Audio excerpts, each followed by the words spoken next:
President at bottom of the 420th inning. So there's a crack in the bat. It's hit. He's running. He's rounding first. He's rounding second, completely ignoring third base. Oh, he's sliding head first into 69th base with Doug Mellard. Hey there, gang. Welcome to my weekly sports podcast in a world without sports that is burning to the ground as we speak. Welcome. Hope you're having a good apocalypse out there. My name is Doug Mellard. I am a survivor living in Los Angeles. I am broadcasting on all AM frequencies. I will be at the South Street Seaport every day at midday when the sun is highest in the sky. If you are out there, if anyone is out there, I can't provide food. I can't provide shelter. I can't provide security. If there's anybody out there, anybody, except Ray Liotta, please. Whoo! You guys watched I Am Legend during all this? It's kind of weird. I've been watching a lot of zombie movies. They're all pretty freaky. They're all about viruses. It's nuts. Oh, man. Yeah, that's all we've been watching. Pretty much that and Tiger King. By the way, new Tiger King episode coming. Is it already out? I forgot to check. Oh, shit. The internet's going to be back on fire. All right, guys. This is going to be a fun episode. We got plenty to talk about, even though there's no sports, really. Basketball might be back sooner than we think, kinda. Also, is writing Belichick off a good idea right now because Tom Brady moved? Who will benefit from no crowds if sports start up again? Plus, Skip has a hot take on Aldon Smith. We start a rumor, I got a story, and much more. Whoo! All right, it is 3:55, and I am drinking bourbon already.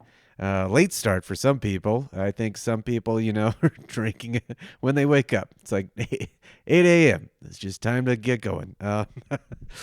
Like you guys, I've taken this time to not only master drinking and edibles, but also 7 languages: French, Portuguese, Swahili, Eskimo, Mandarin, Japanese, and German. I play piano now, guitar, the harp, kazoo, and the oboe. I've read the Bible from start to finish. I've mastered fencing, calligraphy, and shadow puppets, and most importantly, planking. I have brought planking back, you guys. It is the time, now more than ever, to be a master of planking. And I want to see you guys out there planking with me. Who's with me? Come on, guys.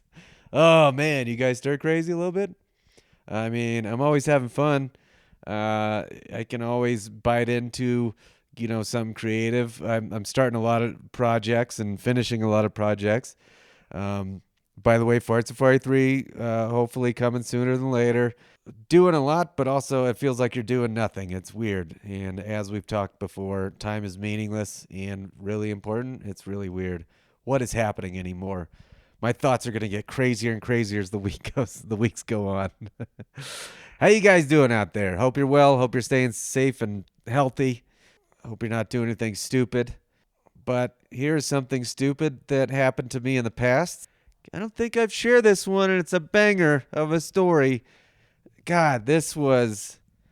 we watched Groundhog Day the other day, and I'm sure a lot of you have watched it during all this because we're all in a Groundhog Day event currently.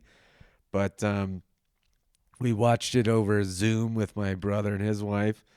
And, man, there definitely are some weird scenes that hit too close to home. But there was a scene in there where Bill Murray is being auctioned off as a bachelor, and it gave me flashbacks to a horrible memory. Years back, a friend of mine from high school asked if I would be part of a bachelor auction. And it was for charity. It was for a good cause. I think it was for a breast cancer. I think it was a breast cancer event. I knew it was going to be terrible. I knew it. I knew it was a bad idea as soon as she asked me. And because of that, I had to say yes. A lot of comics do this. You're offered something terrible, and you're like, well, I have to take it because that's going to go poorly, and then I can talk about it. Honestly, I started to talk about it on stage years back, but I wasn't telling a lot of stories at the time, so I kind of gave up on it because it was almost there, but not quite. So I'm thinking about bringing it to the stage when this is all over and we can tell jokes in the year 2036. So look forward to that. I've got a lot of new material I'm excited to share with you guys once this is over. God, it's frustrating. Comedy blue balls. But anyway, so I agreed to do it excitedly, even though I was going to hate it. But she asked not only would I be a bachelor, she was like, will you open up or will you do stand up before the event leading up to the auction? And I was like, sure, no problem. So I get up there. It's this really busy bar, just slammed. This huge bar, that a 2-story bar filled. The whole place is filled with drunk party people. Everybody's having a great time. No one really sets it up for me to tell jokes. They just hand me a mic and they have me stand on this weird stage in the back of the bar and they're like, start your comedy. I start talking and everyone is just confused. Like, who's that asshole with the microphone? They didn't know it was a part of the plan. So I'm just this guy that's breaking up their good time. And I just do like 30 minutes of material basically to no one. No one is listening to me. The people that are annoyed. They're like, shut the fuck up. I can't hear myself think while I try to tell this story to my friend. So everybody hates me. The whole room, I bomb for the whole 30 minutes. I try everything to win the crowd over. Nothing works. It's awful. And so I'm just defeated. And when you're doing a show like that, every second is an hour. So like 30 minutes is so long for that. I am miserable start to finish. And sometimes when you bomb, you can still kind of have fun. This was not one of those times. I was bombing and not enjoying any of it. And then somebody comes to the stage and is like, hey, get up for Doug. And like 2 people clap. And then you hear like a couple coughs in the back. And then they're like, well, let's start the bachelor auction. People go nuts. That is why they are there. And they're like, all right, we'll open up bidding on Doug. And then it goes right back to quiet. Crickets. Just nothing.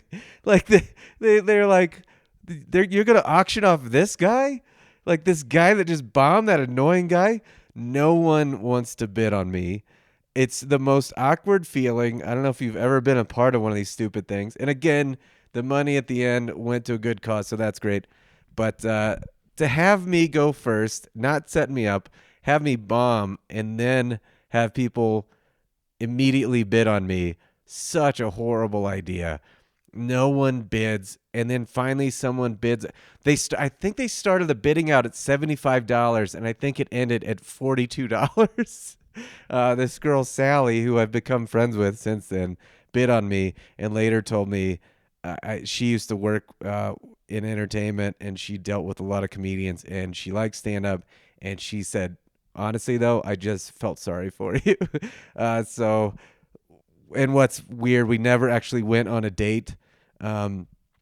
We just later, she was like, because we never went on that date, will you do stand-up at another charity event, which I did, and it was actually a little bit better, but kind of similar. But so what's crazy, though, like I went for $42. They started me at $75. The rest of the night, everybody else went for hundreds, if not thousands of dollars. So like my self-esteem was already at the bottom at the beginning of the event when I ate shit in front of everyone. And then I eat shit being auctioned off. And then I see everyone else going for so much money. And like, and I'm also sizing myself up to these people. And I'm like, I think I'm better looking than that guy. I was funny, even though people didn't like me. What's wrong with me? Oh man, it was just start to finish the worst fucking time. Also, on top of that, as the event went on, people had more and more alcohol in them. By the end of the night, people were just going nuts for this. And at one point, I remember seeing somebody bid on someone. They win that person. It was a woman. And then a little bit later, I walked by in the parking lot and saw them heavily making out, if not having sex in the car. So like, oddly, this charity event basically turned into prostitution in the parking lot. It was crazy. And I wouldn't be surprised if many of those people didn't have sex or did have sex. Anyway, one of the weirder times of me doing stand-up.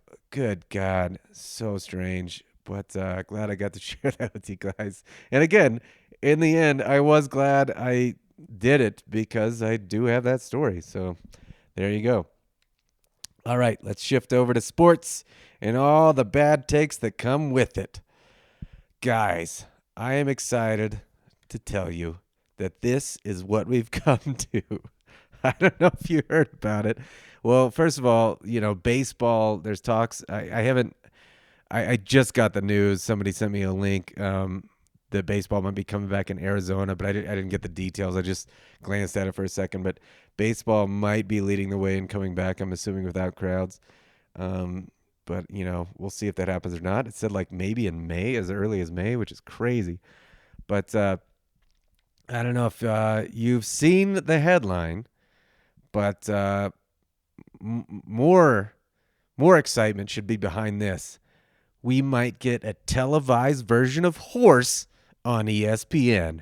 Hell yeah. Can we all high five? Huh? Over the airwaves? Horse, you guys. The game you've played since you were 4 years old. The game a 4-year-old can play. Or as soon as you can get a ball into a hoop, you can play horse. But now we might be seeing that with pro NBA players. As soon as I saw that headline that we might get horse, and for those of you, I assume everybody knows what it is, but somebody takes a basketball, makes a shot from, let's say, the right corner of the three-point line, then the next person has to make that shot, and if they don't get it, they get an H, and you play until somebody spells out the word horse, and then that person loses. So as soon as I saw this headline, I was like, oh, man, these horrible sports pundits are just going to start ripping that apart and giving their thoughts on who's going to be good at horse. And sure enough, a day later, Skip Bayless and all these other ass clowns just start giving their takes on this. Like, first of all, it hasn't even happened yet. It's not even guaranteed to happen. And there's other, like, baseball might be coming back. What's going to happen to basketball? What's going to happen to football? Is there going to be a football season? And they do talk about all this shit. But there's so much of that to talk about. Plus the NFL draft coming up. All these trades again. Once again, you could talk about that. But no, we're going to talk about the hypothetical horse right now. So, Skip Bayless. I have to have a drink before I dive into this. Jesus. What? There's birds. Skip Bayless already is saying LeBron versus Jordan in their prime. Of course, Jordan would fucking win. This was his exact tweet. He said if Jordan won the toss in a horse game versus LeBron, he'd go right to the free throw line, swish one, turn to LeBron and say, you always choke these, your turn. And LeBron would have an H. Jordan, most psychologically destructive trash talker ever. Wow, he's really thought about this. God, he's just like fantasizing already. He also said if Jordan in his prime and LeBron in his prime played horse on national TV, LeBron would lose horse to MJ. Too athletic on trick shots in the lane and too clutch from three and free throw. Okay, this is just all so fucking silly. Also, I think LeBron is a much better three-point shooter, if I'm not mistaken. And he says MJ's too athletic, like LeBron isn't known for his athleticism. Good God. What a silly goose, you guys. That is just straight up silly, y'all. Ain't y'all agreeing with me on this? Oh, I love that he's just like talking about how Jordan would get in his head with his trash talk. And, Jordan was very well known for that. And LeBron looked up to him. But so that could fuck with him. But also, who the fuck cares? Who cares? It's horse. And of course, this opened it up to like other players. Like, all right, what's Steph Curry's strategy going to be? How good is Russell Westbrook going to be? James Harden, whatever. Fuck off. God, this is what we're already, it's just a couple weeks in, and this is where we are. We're talking about a horse. And don't get me wrong. If they bring horse to TV, I will watch it with all of you. I am so excited. It's just so silly that I will watch, And I'm so bring it. Let's fucking and then the gambling that will go on. Hell yes. Steph's gonna be the big dog in all this. But and then we have this to look forward to. If LeBron doesn't play, Skip Bayless will say stuff like, "Oh, he's weak-minded. He doesn't want to take that chance. He's a loser.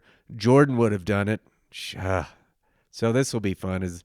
This is gonna be if this is the first thing that's out before baseball, this is what all these sports pundits are gonna be talking about. These televised games of horse. Can you imagine? Oh man, I think we should just do it with children in their driveways, like a little toddler and his dad playing. I want to see that televised. It's the same fucking thing. But again, I'm excited for it. You guys should be too. It's going to be great. All right, moving on to Tom Brady moving to the Buccaneers, which again, last week I blew my own mind thinking about if there is no NFL next year. I've seen articles on people that are going to be hurt the most by no offseason and stuff. And Brady would be one of those people. But if there's no season, think about all the people that this might be their last season and he's included. It really would be so weird if Tom Brady just never played it down for the Buccaneers. He just he went to the Buccaneers, blew everybody's mind, and then just never played. God, that'd be crazy. But there are a lot of players that are Antonio Brown, trying to get another chance. People like that are trying to get back in the league, how this might affect them. But anyway, Skip Bayless thinks that, the Buccaneers will, go to the playoffs, probably win the Super Bowl. But I talked about that a little bit last week. But now he is saying Tom Brady this year with his new weapons, Chris Godwin, OJ, and Cameron Brate and Mike Evans, all these guys. He, at age 108 years old, will lead the league in yards and touchdown passes with 40 touchdowns. I really do like those weapons, but A, Mike Evans gets injured a lot now, and B, Tom Brady was in a decline last year. I don't see 40 touchdowns coming. Although, Peyton Manning had that crazy bounce back year, so I guess it could happen, but I don't think their O-line or running game is nearly good enough. So I don't see it happening. I'll say 30 or under. And 30 would be a good year, but I just think he's too slow now. I mean, he's always too slow, but it's now just so magnified by his age. But, I could be wrong about Brady. Maybe he is an immortal, as Skip worships him and thinks of him. We'll see. I guess this will be a good year to test that out. I really do think Skip thinks he's a god. Moving along to something along the same lines, but oh boy. Well, what was that noise that just came out of the back of my throat? I don't know what that was. I don't know if the mic picked it up, but probably did. Guys, Colin Cowherd and Skip Bayless both already have written Bill Belichick off. They think they're going to have a terrible season. The Patriots are going to tank. The Bills are going to be the team to beat. And the Bills looked pretty good last year, and they're going to build off of it. I think they got a good GM and coach that are building something there. I'm excited to see what they got. But I don't know if you know this, but the Patriots have been really good for 20 years. And granted, Tom Brady did leave, and what the fuck is left of their quarterback situation? Stidham right now is the guy, I guess, and he might not have an offseason to fucking train, which is crazy. But maybe Cam Newton goes in there. Maybe Andy Dalton.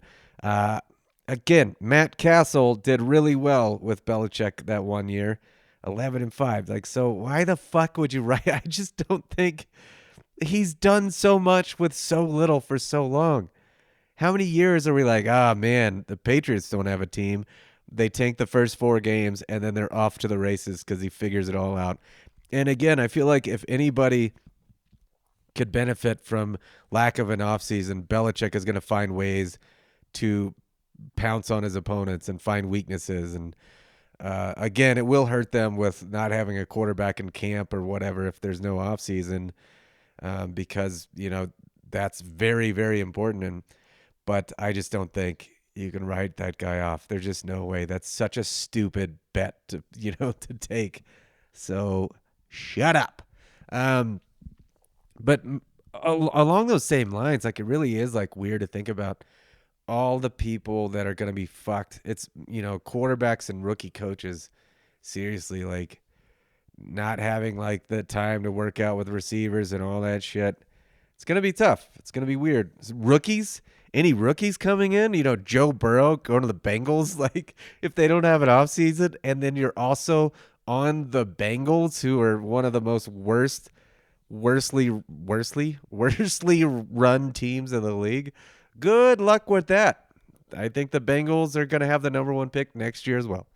So that's good for them. But speaking of working out, I don't know if you saw it, but Des Bryant is back in the spotlight. He worked out with Dak and some other guys, and there's a picture of them all together touching each other. Oh, that's cool. All your arms around each other, just hanging out.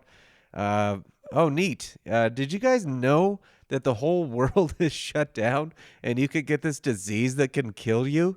Yeah, I don't know if you heard that, but seems like with you being, millionaires, you probably would have heard about it because, you can't go to your job or anything right now. You heard about the league shutting down? No, maybe you haven't heard about it? You're still going to go out there and take pictures all touching each other like that? Doing some grab ass? Well, good luck to you. They were just ripped apart for setting a bad precedent, as they kind of should be right now.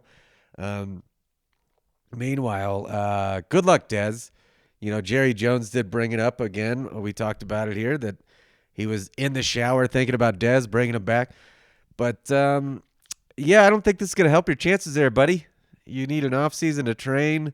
Also, like, I saw the video of him working out at one point.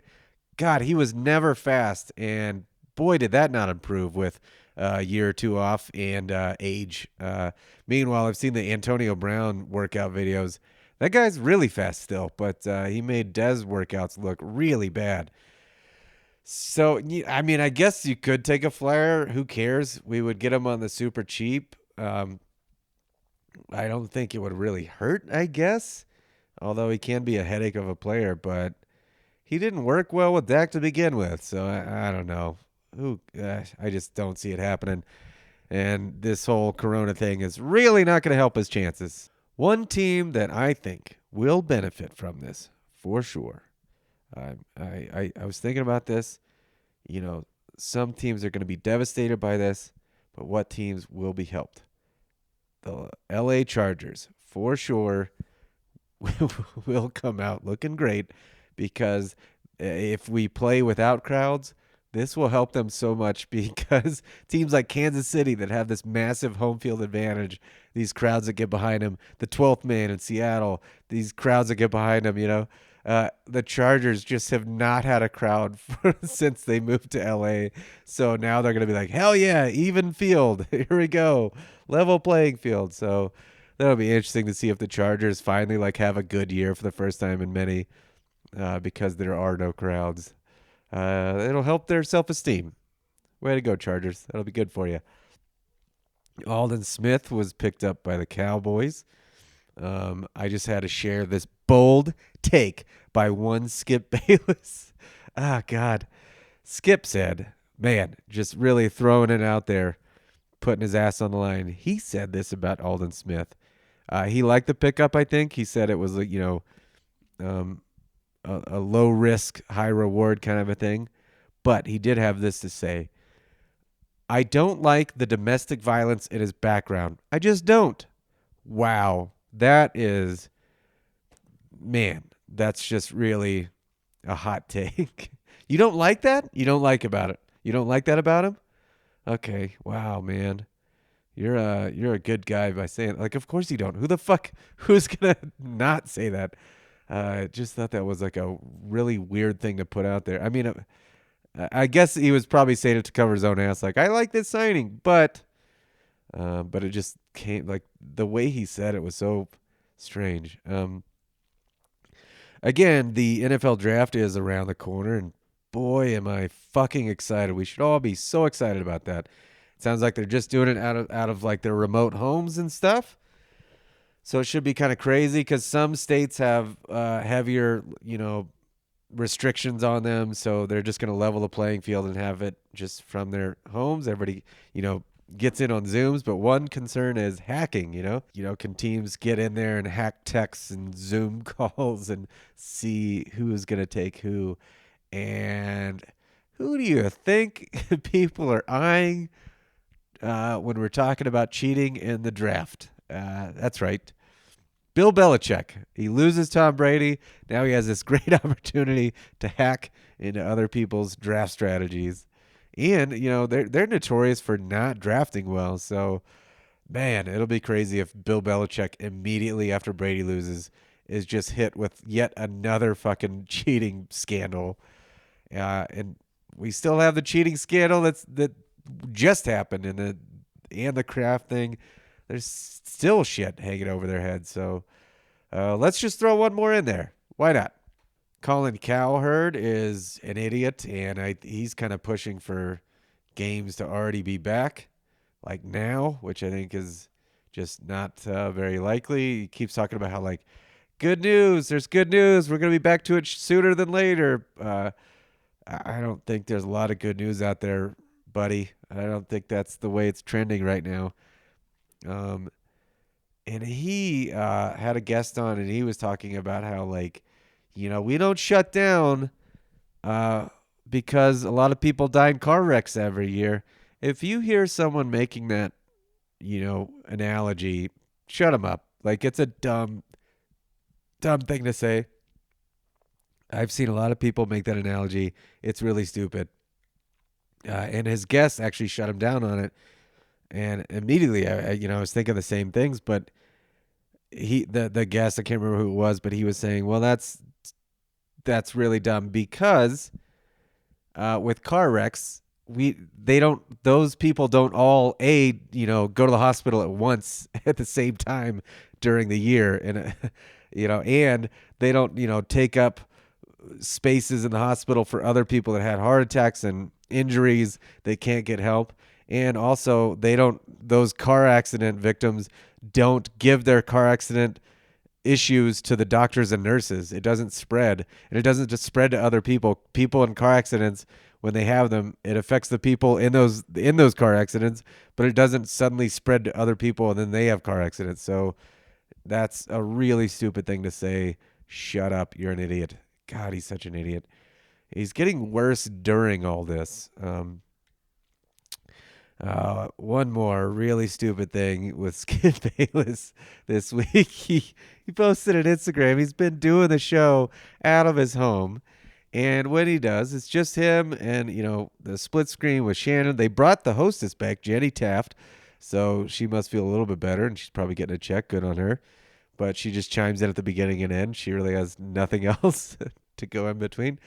But Shannon kind of has this like locker room looking thing with jerseys behind him. It looks kind of cool. Skip has 4 hats behind him, a Cowboys hat and a Vanderbilt hat and an OU hat.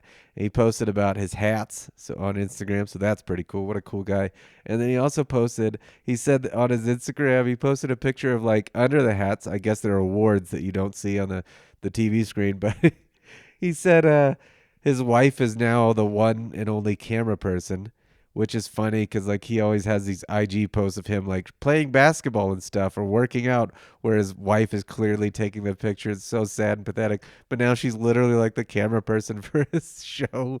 It's so fucking egotistical and weird. But I guess underneath the hats in the background, he posted a picture of what's underneath there. It's these awards that his wife chose to show off. And so he then is taking a picture to post to his social media to show off his awards that he's won. And I hadn't heard of any of them, I don't think. And it's just, you're a 70-year-old dude and you're just going to show off a bunch of awards? Like, what's wrong with you? Why do you have to do that? That's like a little kid. Remember, you'd win like a T-ball tournament. You show everybody your trophy because you're a big boy and you did it. Yay! Way to go, Skip. We're all proud of you. You're just such a cool guy. Wow, man. Great job. Way to go, buddy. Oh, wow. So this is gonna be a short one. I'm already getting to the rumor, but I'm honestly not feeling well. I'm pretty positive it's allergies. I'm trying to stay out of my head about it, but I really feel like shit today.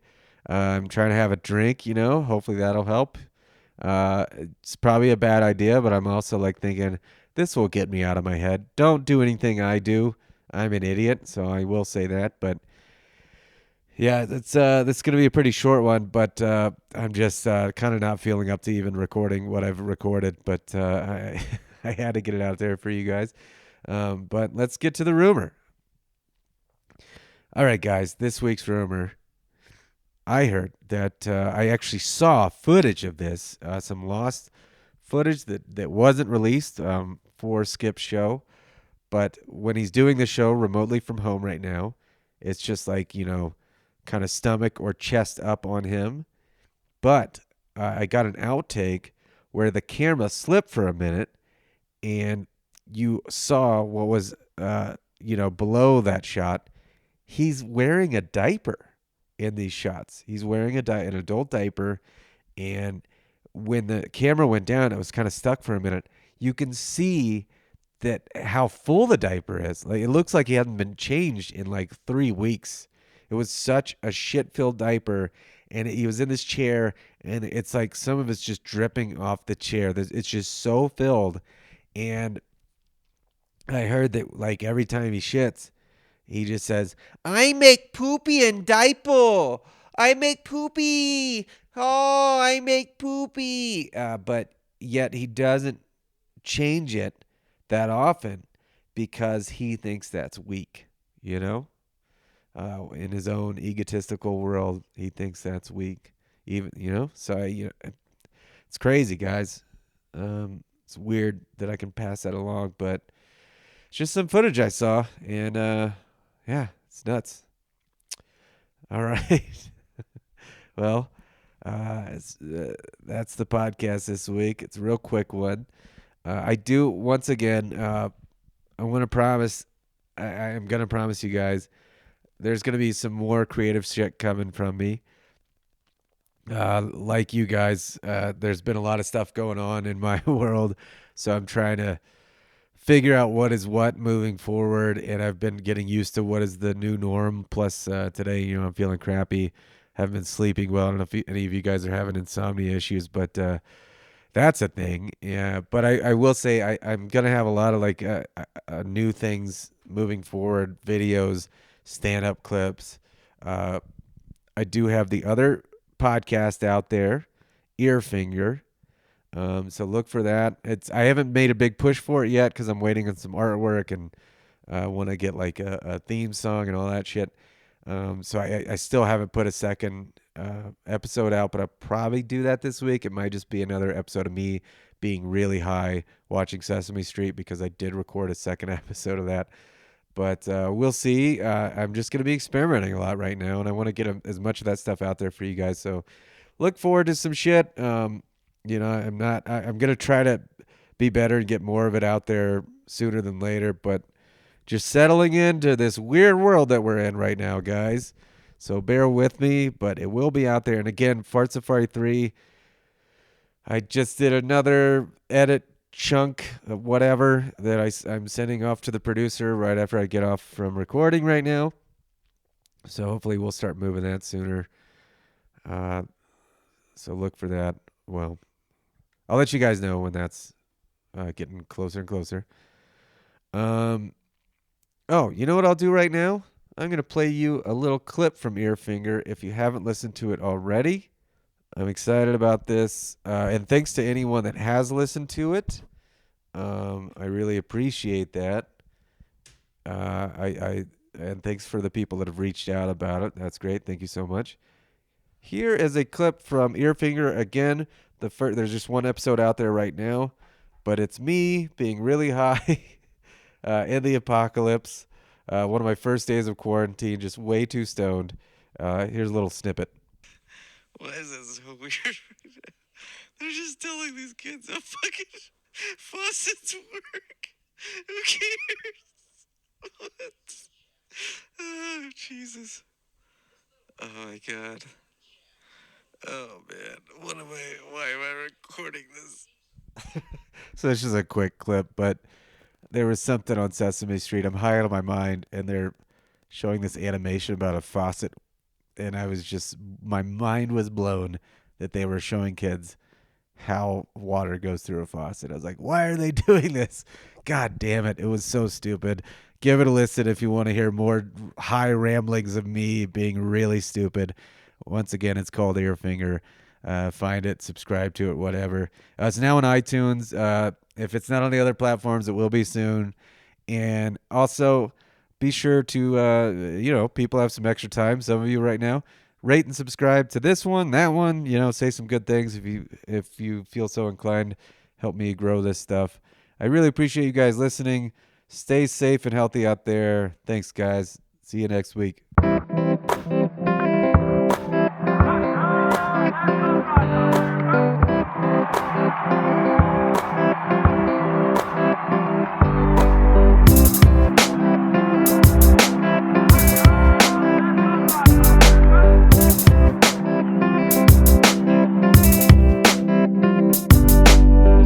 69th Base with Doug Millard was recorded in front of a live studio audience presented by Hormel Chili Radio Productions.